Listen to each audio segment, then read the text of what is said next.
সমস্যায়, কারণ মানুষ সামাজিক জীব, একে অপরের নির্ভর করে এই পৃথিবীতে বসবাস করে। একে অন্যের সহযোগিতা ছাড়া মানুষ এক সেকেন্ডে চলতে পারে না। তাই সামাজিক পারস্পরিক সাহায্য ও সহযোগিতা খুবই গুরুত্বপূর্ণ।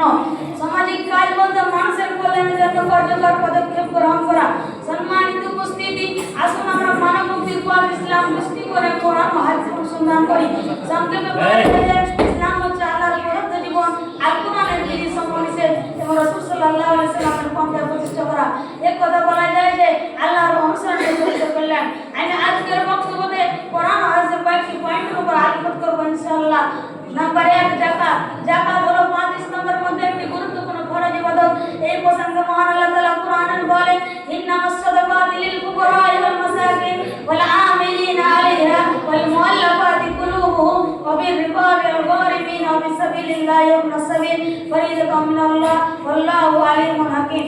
যাকাত হলো কেবল ফকির মিসকিন যাকাত আদায়কারী ও যাদের চিত্ত আকর্ষণ করে তাদের হক রাষ্ট্রমুক্তির জন্য, দিনগ্রস্তের জন্য, আল্লাহর পথে জিহাদ করার জন্য, মুসাফিরদের জন্য এ আল্লাহর নির্ধারিত বিধান।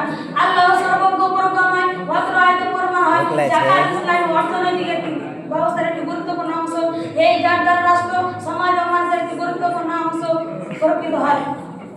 ব্যক্তিদের নিরাপত্তা নিশ্চিত করে আর অপরাধের ঘটনা সর্বপ্রথম কম হয়। এক কথা বলা যায় যে যাকাত হলো মানব মুক্তির একটি অন্যতম হাতিয়ার।